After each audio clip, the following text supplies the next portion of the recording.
Hello मेरे प्यारे दोस्तों, आपके अपनी यूट्यूब चैनल अंकित एकेडमी सेंटर में आपका बहुत बहुत स्वागत है। चलिए, जो हमारा आज का वीडियो होने जा रहा है वो क्लास 10 के लिए। सब्जेक्ट क्या है? मैथ है। ठीक, क्लास 10 के बच्चों के लिए प्रश्नावली 1.1 प्रश्न संख्या क्या देखेंगे? आज 5 देखेंगे। इस वीडियो में प्रश्न संख्या 5 को देखेंगे। हमने अगली वीडियो में प्रश्न संख्या 4 तक देख लिया था। इस वीडियो में क्या देखेंगे? प्रश्न संख्या 5 ना। तो प्रश्न संख्या 5 है क्या? ध्यान से देखिएगा। दिया है यहाँ पर, जांच कीजिए कि क्या किसी प्राकृतिक संख्या n के लिए संख्या 6 के घाते n अंक 0 पर समाप्त हो सकती है। तो क्या कहता है? प्राकृतिक संख्या n के लिए ध्यान से देखेंगे। प्राकृतिक संख्या क्या है? प्राकृतिक संख्या मतलब n के लिए क्या हो सकता है? 1 2 3 4 ना, डॉट डॉट अनंत तक। ये जो n के लिए संख्या है यह 0 पर समाप्त हो सकती है कि नहीं से हो सकती है? यही क्या करना है, आपको बताना है ना। 6 के घाते जो n है ये 0 पर समाप्त हो सकती है कि नहीं हो सकती? ध्यान से देखेंगे। कैसे हम बताएंगे? यहाँ क्या लिखेंगे? हल लिखेंगे। क्या लिखेंगे? हल लिखेंगे ना। ना क्या लिखेंगे? यदि ना, हल लिखेंगे ना। यदि क्या लिखेंगे हल में? यदि, यदि ना, यदि संख्या, यदि संख्या, यदि यदि कोई संख्या, यदि कोई संख्या 0 पर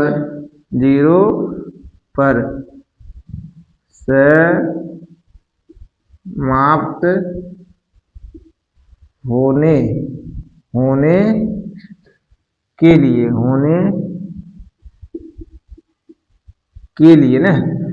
यदि कोई संख्या 0 पर समाप्त होने के लिए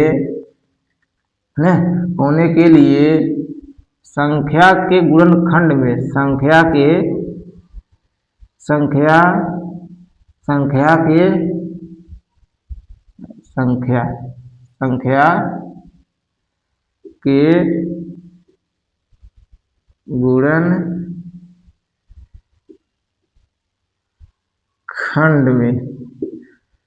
के गुणनखंड में या संख्या के गुणनखंड में को लिख लीजिए। संख्या के गुणनखंड में 2 की पावर n इंटू 5 की पावर n का रूप का होना चाहिए। क्या होना चाहिए? ठीक। तो संख्या, कोई संख्या 0 तब समाप्त हो सकती है यदि संख्या 0 तब समाप्त होने के लिए यदि कोई संख्या 0 समाप्त होने के लिए संख्या के गुणनखंड में 2 की पावर m इंटू 2 की पावर n m का रूप का होना चाहिए, तो वह संख्या 0 समाप्त हो सकती है। यहाँ पर क्या दिया है? ध्यान से देखेंगे। 6 की पावर n दिया है। ध्यान से देखिए, प्रश्न क्या दिया है? 6 की पावर n। तो देखेंगे यहाँ से 6 का हम कुछ संख्या यहाँ दिया है, संख्या का गुणनखंड, संख्या का गुणन यही खंड यही हो सकता है। यहाँ से देखेंगे 6 का गुणनखंड करेंगे, 2 से काटेंगे, 3 होगा, 3 1 का 3। तो मतलब 6 का गुणनखंड कितना बना? 2 और 3 बना, यही बना गुणनखंड।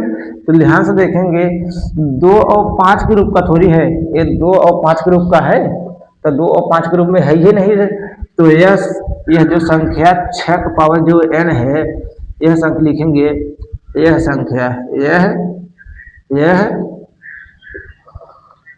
संख्या 6 की पावर n जो है संख्या 0 पर समाप्त नहीं होगी। ठीक, समाप्त नहीं होगी ना, क्योंकि 6 का जब गुणनखंड है 2 और 3 के रूप 2 की पावर n और 5 पावर m का रूप का नहीं है, क्योंकि यहाँ पर 2 5 है, यहाँ पर 2 और 3 है ना। तो इसलिए यह संख्या जो है 6 की पावर n 0 समाप्त नहीं होगा। यही क्या है? आंसर है। तो आशा करते हैं आपको समझ में आ गया होगा यह सवाल जो हमने बताया है। अगर आपको नहीं आया हो तो आप कमेंट बॉक्स में कमेंट कर सकते हैं। तो ऐसे ही सवाल का हल सहित आपको हमारे चैनल को पाना है तो हल सहित पाना है तो हमारे चैनल को आप क्या करते हैं, सब्सक्राइब कर सकते हैं ना।